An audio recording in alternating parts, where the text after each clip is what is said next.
Every club. Every day. The Global Sports Podcast Network. Hello and welcome back to the Daily Southampton, part of the Global Sports Podcast Network. I am today joined by our recently quite absent friend Oscar, who is now back after a busy week of doing actual football stuff, in comparison to me and Greg, where we just talk about it. How you doing, mate? Yeah, good. Good. Nice to be off the back of not losing and not statistically being the worst team in the Premier League anymore. What a fantastic way to come back into everything. And, obviously, we've got a lot to talk about. We've got a lot to discuss. We've also still got games, which I think that sometimes you can kind of forget in between this because it just feels really weird where we've got not really a lot to play for other than not being the joint worst, which is still important, but less important than other stuff. But one of the things I've started to put together as the more I will sit here and just read articles for hours, kind of one of the group, is some manager profiles for managers that we've supposedly been linked with. And just kind of have a discussion about their career so far and where they're at and whether or not we want them and what would actually make them want to come to Saints and all that kind of stuff. So this might be a 20-minute episode and really, really boring, or it will be 45 minutes and I'd have accidentally should have turned it into 2. Today we'll figure it out, because today we're doing a profile on potential manager Danny Rohl, who, as of time of recording, has also come through as one of the potential replacements for Ruud van Nistelrooy, if more slash at this point, when they replace him at Leicester. So yeah, very strange. So you excited to learn? I don't know how much you know. How much do you know about Danny Rowe other than he played for us and went to Wednesday? Yeah, so obviously he was Ralph's assistant with us and then went off to Bayern Munich. I haven't followed him that closely since, really. It just seems to me he's another advocate of the gegenpressing sort of Red Bull style system. Yeah, well, that's what we'll discuss. So, born in 1989, he's soon to be 36 on the 28th of April. So he's still actually quite young. Like, we were talking about how Russell Martin was really young, but realistically, both him and some of our other 4 like front runners, like Will Still's like younger than me, and that blows my mind, because I've started to realise that not only are football players now younger than me, but some managers are, which is really crazy. But he did actually play football for a couple of years, always in lower leagues, though. He played for, and I'm going to butcher all of these pronunciations, FSV Zwickau, which I think is where he was from, FC Sachsen 2. That was awful. FC Edinburgh. And so he had a playing career from about 2007 to 2010. Before he retired from playing and went off to obviously do other exciting football things. Now, a couple of the articles I saw, so I was having a look at through like a Yorkshire Post article of when he was first sort of got the Sheffield Wednesday job. But I thought there was some weird stuff in there, because apparently they just said like straight away, yeah, he was hired as the head of the youth system. And I'm like, that seems wrong. Like, as your first job outside of playing, no, he did not. He started in the youth system, that is correct, but he started as a video analyst, RB Leipzig, which is interesting because it kind of shows some sort of contrast to new illustrious football leader Spurs. So, well, Spurs, that's definitely. I don't know why I've added a CH in there. Anywho, but he then obviously did well enough to go on to then start actually helping out on the pitch rather than just being an analyst. So he became the assistant manager of the youth team from 2011 to 2013, and then he moved on to assist the other under 17s. It was 2014, though, he broke through as a video analyst for the first team, but helped multiple managers, including obviously now Austrian and former interim Manchester United manager Ralf Rangnick, and also obviously our previous manager Ralph Hasenhüttl. So, as we know, he was somebody that came across with Hasenhüttl. So in 2016, when Hasenhüttl joined us, he became Hasenhüttl's assistant, but left in 2019. So he was actually, only from like 2018 onwards. So like, he actually was only at the club for a period of like 8 months. So people that think about like, oh, he's got this amazing history of the club. He helped Hasenhüttl out for a bit. There was a lot of coloration between, I don't know if you remember this at the time, when he left, everybody was like, oh no, he was the brains behind Hasenhüttl, and that was going to be like a big problem for us. And I don't know how much merit there is to that. It seems like it's just a lot of people being mad that we got poached again, especially reeling off of the fact that we've had, Pochettino poached, Koeman poached. We just don't like it when that happens, which is fair. But he has gone on to have, up until being manager of Sheffield Wednesday, quite a sort of illustrious career, helping, the current Barcelona manager in multiple parts of his endeavours. So, like, how much credence do you think you give personally, Oscar, to him being the brains behind Hasenhüttl? Because part of it for me is like, I don't think we dropped into form massively afterwards. I think what happened is that Hasenhüttl had to deal with the realities of us being owned by owners that wouldn't invest any money into the club.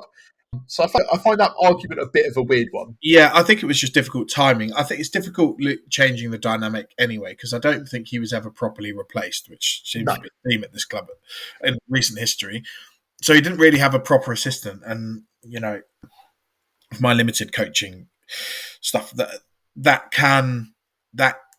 it is really important to have someone to bounce ideas off. And if you've got a good relationship with that person, they can be really, really valuable. And, it just depends on how the delegation was done. It might be that he was more of the manager in terms of managing the players and, off the pitch and that sort of thing. Or it depends on how much authority was given to Rohl. You'd like to think, given that where he went, that he was highly regarded and highly thought of. So, I imagine it was a loss. And given how far he's come along, I think it shows that he has some pedigree, at least a good football understanding. And with Hasenhüttl, again, I think it's a bit of a mixed. I think it's a bit of a mixed bag of our supporters how they feel about him, because I know I've seen a few things flying around recently that he's not on that stable footing at Wolfsburg. Correct. And the question's been raised of whether he would come back, and I don't think going up and dredging up old things is particularly helpful. Don't get me wrong, if the opportunity came around and it was something that they actually pursued, I wouldn't be against it. But, I think sometimes it is just good to move on. But like I say, I think he was obviously well valued and well liked within the club. Otherwise, he wouldn't have gone back to him. So, yeah, I think it's crazy as well. Like, we don't really talk about sort of how young he would have been at that point as well. And sort of, I think that it's going to be difficult when you're a young manager in any job, right? When you have people that are older than you who are your employees, that can always be a problem when you establish things like respect and establishing what I say goes. And I think that kind of stuff's difficult. And just to clarify, what I meant was he became Hasenhüttl's assistant in 2016 at RB Leipzig and joined in 2018 with Southampton before leaving in 2019. I realised I messed up the timeline massively there. Yeah. It's been bothering me. I think as well with that, a lot of the sort of battle with new coaches these days is they're either going down the route of really good player, not much experience, but they get the respect from being an ex-player. So that's Steven Gerrard's, your Frank Lampard's, Jack Wilshere's just taken charge at Norwich. Jack Wilshere is now interim charge. Yeah, a lot, and will be playing against Cardiff, currently managed by Aaron Ramsey. So yeah. Exactly what you're talking about, though, right? Where you've got amazing players who just seem to get jobs because they were good players. To be fair, I think Wilshere has done the hard coaching beforehand. He's been coaching for a few years, and he's been in the youth system. So Wilshere a little bit more. I think more like Frank Lampard and Gerrard, and there's a reason that they've had mixed success in their coaching. Rooney as well. Rooney's definitely one. I'm sure they've been doing it in the past. If you go in as someone who is not a well-known player, it poses its own challenges, but isn't that much of an issue. I can think of more like top managers that weren't great players than I can think of top managers that were, if you know what I mean. So, Jose Mourinho wasn't even a player. I don't believe, not a professional at least. Jurgen Klopp, I don't think played at a particularly high level. Maybe he played for Mainz as the highest, I think, or the German second division. So, this is always the tricky part when you're managing world-class players, especially I think in this day when they've got a bit of an ego as well. Yes. So yeah, I think age can be a factor, and the other one that's been sort of banded about with us is Will Still. So same sort of Yeah, he's one I probably will do a profile of, to be fair. same sort of pedigree, like not Yes. a well-known ex-footballer or play at a particularly high level. I can't pretend to know what level he has played at, if any. But yeah, that doesn't necessarily mean it's a bad thing. I think sometimes you can get a bit too bodied down in where their playing history is. If they get the respect of the players, then they're fine by me. Cool. Well, that's sort of the, I guess, earlier history. We'll talk a bit more about recent history and sort of what we'd expect from him being in charge after a word from our partners at Bionique. Your body is unique, and Global Sports Podcast Network has partnered with Bionique, the world's most personalised supplements. Bionique provide 100% tailor-made supplements, designed to deliver precisely what your body needs at exactly the right levels to optimize your health. No guessing. So click the link in the show notes. Use the code GSPN2025 for 40% off your first month's subscription. Bionique. Don't settle for off-the-shelf solutions made for just anybody. Get what's right for you right now. And we're back. So, obviously, I said we've kind of talked about his early career. I don't want to brush over the fact that he spent a lot of time in Germany under Bayern Munich for a little bit. And then obviously with Hansi Flick, who's the current manager of Barcelona. Let's not when you talk about that that's the kind of people he's been used to being around, right? So Bayern Munich and the German national team, he also helped out as an assistant for a while as well, before obviously joining Sheffield Wednesday as his first solo management appointment. So according to, let's say, transfermarket.co.uk, which has a lot of useful stats, obviously, apparently his preferred formation, like it's a football manager game, is 4-2-3-1, which at this day and age, whose isn't? Find me a team that is a 4-4-2. I would like to see that. His points per match are 1.37 over his 87 games in charge. During that time, and I always find this as a fun stat, he's used a total of 48 players. Now, I say that because I always find that interesting with our youth system and the amount of, we want to start seeing more than the same 12, 13 players that have played usually, right? And I always think it's fun to look at those kind of stats too. Obviously, it's not an indicator of everything. I just think it's kind of interesting. No, I think it's important for us. Like we have to utilize our academy. There is, it's been one of the most no option at this point. No, well, not only that. It helps the PSR stuff, but also we've got one of the better ones in the country. So we have to use it, and we've had enough good players. One, Tyler Dibbling gets sold this summer. That funds the academy for another 10 years. I think, very important. So his win ratio sits at 39%. So I don't know how much we really play into these kind of things. We need to bear in mind the team he's got under him. But he's got 34 wins, 34 losses, and drawn 19 times. So is what it is. It depends. You're going to find a manager with an incredible record. If you when you look at win percentages over the entirety of the expanse of somebody's career, it's a bit different. Obviously, where his career is quite short, you can, I guess, examine it a little bit closer. If you were to compare it to somebody who's been in the game for 20 years, it is what it is. So, but I think he's done well with a team that hasn't had a lot of investment, where at the moment they're struggling to pay players, let alone much else. And he's been making some sort of not noise about leaving Sheffield Wednesday, but he has definitely shown that he is unhappy there, right?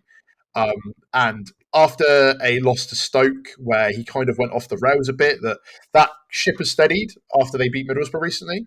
But he literally, one of the direct quotes he said is, "Some players showed today that they are not able to play at my level. Maybe it's an eye-opener for the new season," which you can take in many different ways, right? And I think that he's come out and said that, "Oh, well, I'm human. I just got annoyed. I was cross. I let all of the players know that." And Rob Stutton, who is from Radio Sheffield, who gave his expert analysis on the BBC, says that he thinks it's indicative of Rohl not seeing Wednesday match his level of ambition, which, he is a very ambitious manager. Again, if you are if you are playing with the Bayern Munichs and you are playing with like the German national team, and whilst you're at Bayern Munich and RB Leipzig and stuff, there are trophies that have been won whilst he has been at the clubs that he's been at. That is going to instill into you a sense of ambition that is higher than I would love to come mid-table in the Championship for the rest of time. And they must be aware of that. He is very aware of that. It raises some questions for me personally, but that's where we'll go. But after that post-match interview, he said he had player meetings, so he had a lot of meetings with the players. Because obviously, like some of them, not too happy to be basically put on blast, but also, as he also said, I would also tell them that to their face, and always have kind of been like that. So I think for me, that's good. It's good management. Like yes. if he'd have done it and everything had imploded and they'd have got battered by Middlesbrough and they'd have lost, and then you can sort of turn around and say wasn't such a good idea. But you know they've turned around, they've won the game against a good opposition, a team they wouldn't be expected to beat. So you know I think it's probably what we need. We need someone that's going to come in with a bit of honesty and say, look, fellas, you're not as good as you think you are. Like I think some of our players need to hear that. I think Juric did that a bit though, right? And that's why he fell out. Because I think it's the way that you deliver that information, right? Turning around to somebody and saying you are a championship level quality player, not saying, hey, you have the ability to improve, just saying you're rubbish, and then not having that, it's like I can be told in my job that I'm not doing something well. If I'm just told I'm bad at it without any level of room for improvement, that's a different conversation to, look, guys, I think the conversation has to be, this is what you need to do better. But also, I don't, to my recollection, I did watch the interview with Danny Rohl. I don't think he named anyone in particular and actually dug them out. And, as Troy Deeney learned pretty quickly, you have to be careful with how you dig people out in public. And I think Juric, again, was honest, but he'd quite happily say what he thought about a player in public. And there's all sorts of nuances behind everything. Everyone's trying to say something to get their own, agenda across and whatever. And if you start going public at individuals, you have to make sure you have to be seriously, doing seriously well or seriously secure in your position to be able to actually get away with that. Yeah, I think so too. I think with Roel, he knows that's the situation, but again, he's got a reaction out of his players. They've won a game which realistically is a dead rubber for them. I think that they're not in danger of going down. They're sort of fairly, as far as I know, I'm pretty sure they're fairly settled where they are. The championship's quite tight. I'm pretty sure that they have, considering Pompey have now secured their place in the championship. I'm relatively sure they're above them. That's a shame because I would have liked to. It would have been. He could have come in on a real wave if he'd have knocked them down.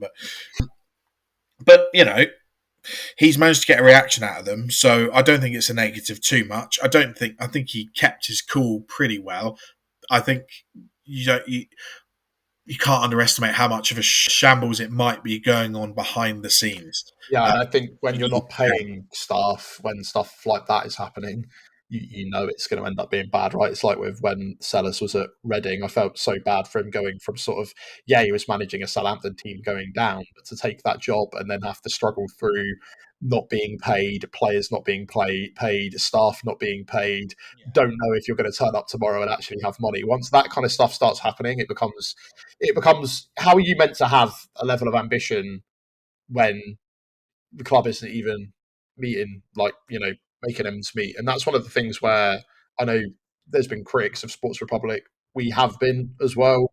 But that is one of the things where I'm like, hey guys, at least the club is probably going to exist for the foreseeable, right? Because you see situations like this and you're like, oh, yeah, Alton, another one I've thought of in the past. The grass isn't always greener. We're stable. We have owners that want to do the right thing. Okay, they may not be the most competent at times.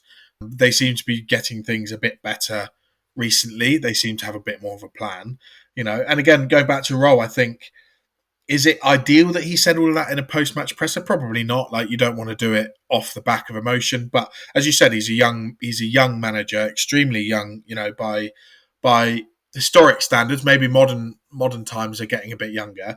But at the same time, you're right what you said earlier as well. If we want tried and tested, we're going down the route of a Sam Allardyce or a Tony Pulis or a Mark Hughes, or we're going down that route, which is always a short-term solution. Roy Hodgson, you can wheel them out again, they'll keep you up maybe, but you're not going to build from that.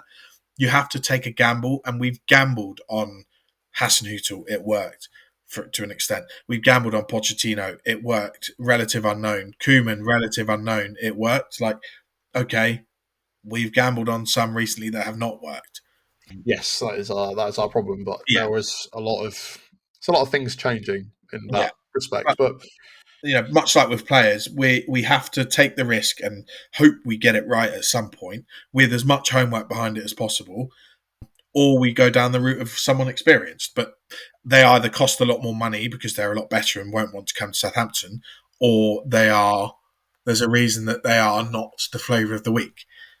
I will tell you now that the reason that I've set up a lot of these manager profiles is because we either don't know a lot about them, or alternatively, the ones we do know about, we need to see how relevant it actually is, because there isn't a huge amount of people on our list that want to come in that are well known or well liked is the other problem. But I do think going back to Rusk and Lallana, I'm not saying I would turn around and give them the job off the back of what they've done. And I don't know whether it's more Rusk, more Lallana, but what they have done is they've simplified things. They've made us more solid. And they've actually played players in their right positions. That helps. Two draws and a loss, mate, is a much better, much better points return than both of the other managers in the league. Exactly. So, and sometimes it goes to show simplification's not necessarily a bad thing. And do we need to go like aggressive and complicated? But the German football, I think, is quite transferable to English football. So I think a lot of managers that come over from Germany, I'm not saying all of them because I can't say all of them necessarily, but a lot of them do seem to have good characteristics that transfer across. So, Okay, well, we'll have a quick break and a word from our partners at Zencastr, and then I will share with you a weird fun fact and some of my thoughts on potential appointment. After a word, as I said, from our partners at Zencastr. Here at the Global Sports Podcast Network, we spent a lot of time selecting our delivery platform. Zencastr came out the clear winner, with 4K video recording from your phone and AI editing that automatically removes all of those ums and ahs. It's super easy to start a podcast that sounds great and is delivered efficiently. If you're ready to tell our story, check out the link in the show description to learn more about Zencastr. So we are back, and I promised you a fun fact. So during my research, one of the things that I found is that the management agency of Danny Rohl is Skellum Brown, or SBM, and also on SBM's books is goalkeeper Alex McCarthy. No, it's not really relevant. It's just a bit coincidental. It was just, as I was flicking through all this information, I was like, that's weird, because I think they have two managers on their books. Rohl is one of them. Another one is a guy I've never heard of. But I was flicking through all the players. Some of the players, Norwich's Liam Gibbs, who I do know from basically always signing him as a wonder kid or football manager. But again, that's not based in reality. So I try not to mention that kind of stuff too much. Well, we'll still disagree. Yeah, you're right. So yeah, just a bit of a weird thing. So I don't know what my problems are. At the moment as well, he has quite a few suitors, right? So Leicester is now one of them in the mix.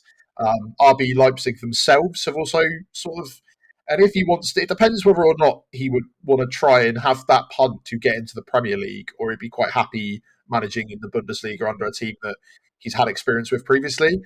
Either way, I think that if we think that we're just, if it is a appointment that we definitely want to make, I don't think we can rest on our laurels and think we will just win the fight of appointing him because we're a good team coming down into the Championship, right? Because especially now, if Leicester are also suitors and you also have a pretty well-established team, that's a problem. My other issue is obviously, like, one of the things he quoted saying was that a big group of players were not able to play his style of football at Championship level. And it raises, and these are a lot of ifs to get where I'm worried about, right? But this is, as a person, I worry about a lot of stuff. Don't know how much work you figured that out about me, Oscar. Quite an anxious guy. Because of that, sometimes I can worry about things that are years in the future, which is both a really good power because it gives me hindsight, but also sometimes that hindsight blinds me. And that is one of the questions I have here, because like if he does get here and he comes and we have a good season and we get promoted, the problem I have with his sort of very much wanting to play his style of football at championship level, and he needs to do this kind of stuff, is that do we end up just with another Russell Martin situation where we go back up, we have a manager in charge that has a specific way of wanting to play, and it doesn't stick, and we lose again, and we go back down, and then what is already established now as a cycle, which is 3 managers in a relegation season, is then going to be a thing that happens again. That, I guess, is what my big fear is. The big positive, though, is that he has a lot of things that he has an elite mentality. Clearly, he has ambition, which is something that obviously we want and we want to drive into.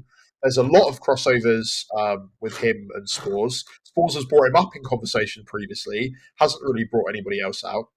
So, and the fact that has so many suitors from other clubs such as Leicester and RB Leipzig can only mean he's got a good pedigree for management. Yeah. So those are my two. That's kind of the two internal fights that I'm having. Yeah, I would. In terms of style of play, I think if you're looking at the Red Bull style, you're looking at Ralph Hasenhüttl, you're looking at the out of possession side of things, which probably what we need.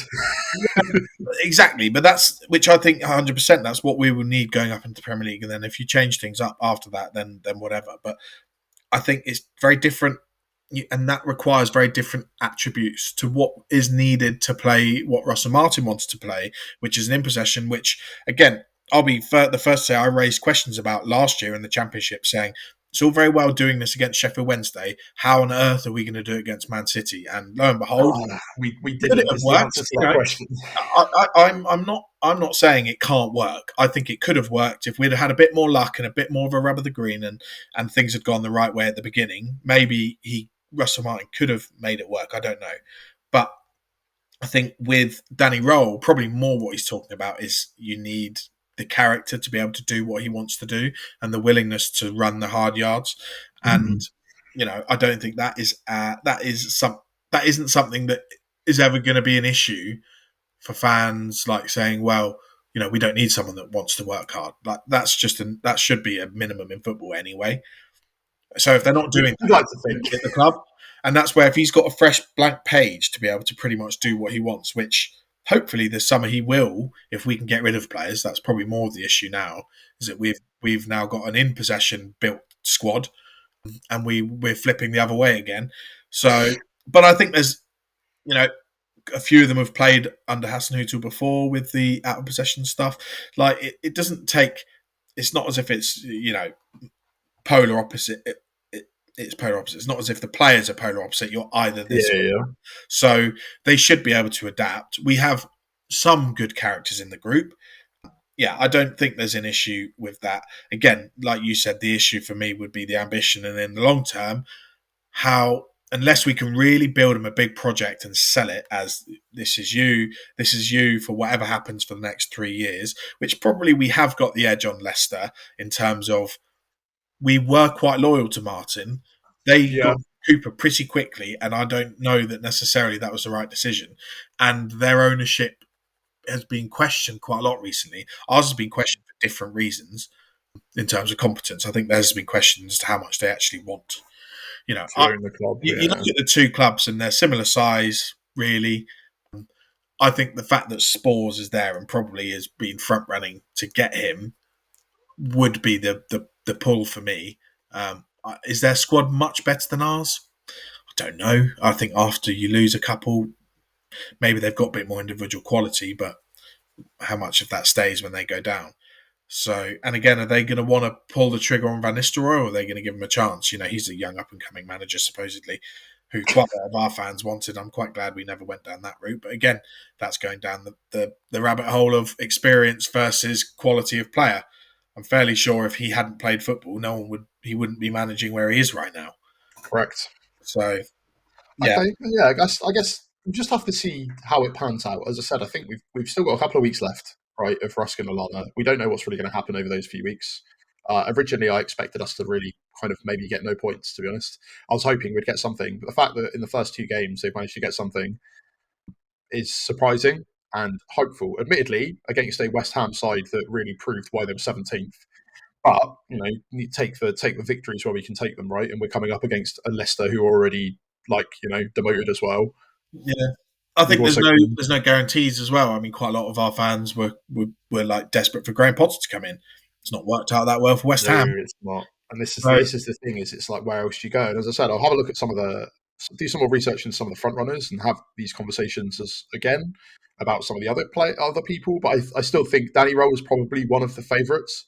In my head, I just can't get past the fact that everything, I am almost immobilised by indecision from a personal perspective on who I would like to come in, because I'm just like, I don't know who makes anything better anymore, because I'm very much still in the headspace of Martin came in and did that incredibly for the Championship, and as you said, there were cracks there, but we got to ignore them because we got the highs of promotion. And then I don't know if the highs of promotion were worth the pains of this season. Maybe they are, maybe they weren't. I don't think from a long-term way for the club it wasn't worth it, but it is what it is. So I'm kind of there, like, everyone at the moment has the potential to do really, really well, but I also see in the background the potential of them doing really, really bad. So hopefully, as a locked-in pessimist, some of my pessimism will deflate, and I can maybe be as excited about you seem to be about him. But then again, we've still got 5 games to go. We don't know what happens. Lallana, Rusk do a really, really good job. Board just might hand them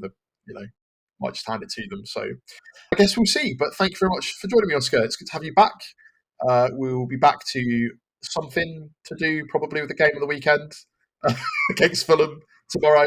Maybe it's crossover, maybe it's preview, maybe it's something completely different. Who knows? I need to discuss with Greg and Oscar and co. We'll have come to some sort of consensus about what we're doing. So as always, thank you very much for joining me, Oscar. Appreciate it. And going through my weird notes and giving me what I would consider a better perspective than my perspective, which is looking at people as like almost historical figures, as opposed to forgetting he is an actual manager that's in charge now. So yeah, we will see you all over the social media. Just give us a like, give us a follow, all that kind of stuff. And we'll be back with you in the next one. Goodbye. Every club, every day. The Global Sports Podcast Network.